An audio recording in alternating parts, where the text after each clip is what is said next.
Hi, and welcome back to All Politics is Local. Next for the interviews for the Select Board is Rob Scherer. Rob is running for re-election. He's currently on the Board of Selectmen, and he's running for re-election. Hi, Rob. Welcome. Hi, John. How are you? Thanks. Great. Thanks for taking a couple minutes to talk to the great voters. Yeah. So you're running for re-election. Yes. This will be what term will this be for you? You served on the board for a couple of years, then took a couple of years off and came back. Yeah. So if you're successful? Yeah, it was more than a couple of years ago, but yeah, this will be my actually third term in this run.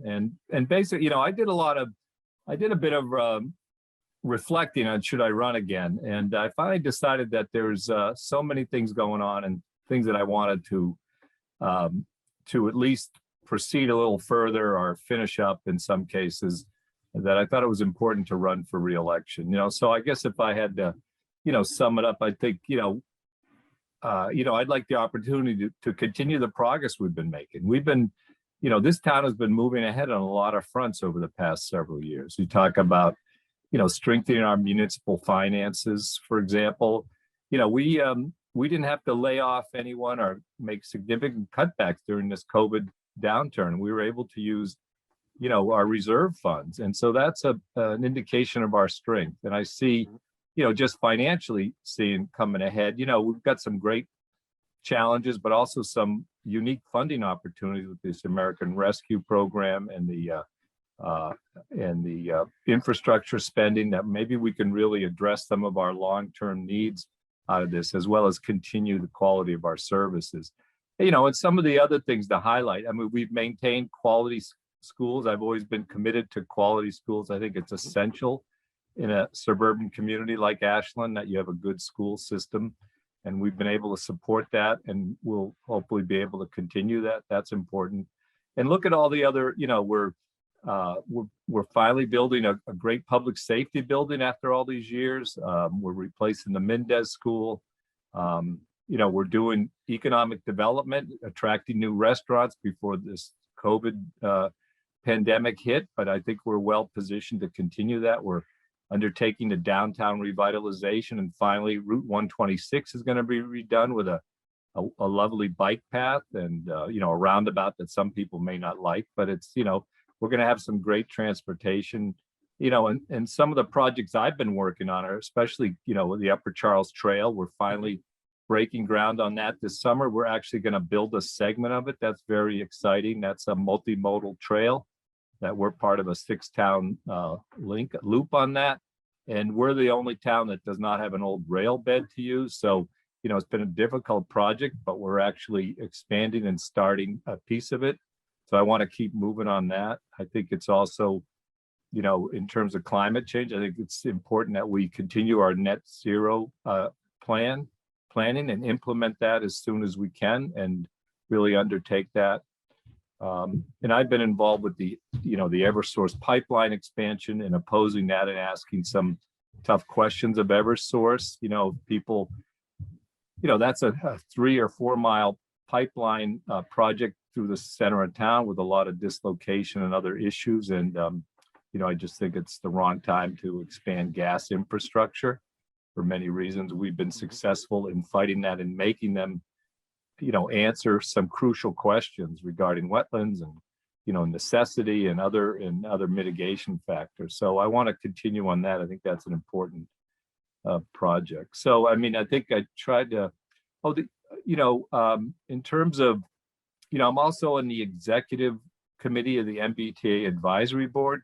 Mm-hmm. One of the advantages of being on Zoom is you can actually go to, more meetings. Some people might not think that's a great thing, but, you could, it used to be difficult to go to meetings in the transportation building downtown Boston, but, I've been able to be a real presence on the MBTA advisory board. And, one of the things is we're looking, as we're recovering from this, what kind of commuter rail service should we have, and what are people going to be needing of our commuter rail, our residents. So, it's kind of a new world. So I want to see what happens with that and what we can do with that, because, we have to continue to emphasize mass transit in the face of climate change and problems. We're going to, hopefully things will recover and we'll be back to having, too much traffic congestion, hopefully anyway, so we've got to continue that kind of progress. So that's, kind of a nutshell of the things I see going on. I think there's just a lot, I didn't talk about open space and cultural stuff. We've been successful in protecting open space while also planning for affordable housing, which is important. We saved the Valentine estate and trying to figure out what we're going to do with it next and how to redevelop a lot of the town properties. We added to the town forest. We saved the Girl Scout camp from development. That's a gem on our reservoir that is really at this point kind of people have forgotten about it, but we should think about what we do with that. And so, we've been able to, I believe this is a crucial time in our community, in terms of approaching build out, saving the last open space, how to at least build, targeted some affordable housing to address this housing crisis, while also maintaining the quality of our community, protecting the schools quality, things like that. And so there's just a lot going on. And these are the kinds of things I decided when I said, I'll run for re-election. There's some things I want to see done. You have one priority you would look forward to in your next 3-year term, trying to get done? Well, that's difficult. I think there's a lot of important priorities. I think the one that I've taken on, I think are two, I'd say Eversource, but also the Upper Charles Trail, only because I don't think that's the most important thing in the town, but I think that's the one I'm most involved in and can make most of the difference. I remember joking with you probably a decade ago and saying, the rail trail, is this going to get done in yours or my lifetime? And, kudos to you. You stayed with it. And, yeah. Well, there's the members of the committee were appointed until completion. If you can imagine that. We finally changed that a few months ago. They all have regular terms, so they don't have to stay on until completion. So it's a lifelong term at one point. Yes. Yeah. So good for you. So a lot of the good things, exciting things going on. Take a minute and tell the voters of Ashland why they should re-elect you to the select board. Well, I think, John, it's the things I've been talking about. I think I would say we want to continue the progress we've been making. We've been moving forward on a lot of fronts. We've been protecting the quality of our life here while also welcoming diversity and providing for affordable housing. And also planning and preserving open space and cultural activities. There's kind of a rebirth downtown in terms of cultural activities and business renaissance that we hope to get to. So, and the town government's been run very well. So I would ask the opportunity to continue that kind of progress and take us through some of the challenges we see ahead with recovery from COVID, and some of the financial things we have happening in terms of our own budget.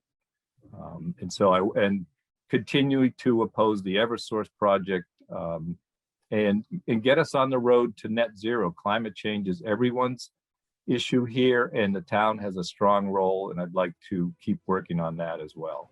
So thank you. And I ask folks for their support on Election Day. He's Rob Scherer. He's running for re-election to the Ashland Select Board. You're going to find him on the ballot. Rob, thanks for taking a couple minutes to join us here on All Politics is Local, and good luck.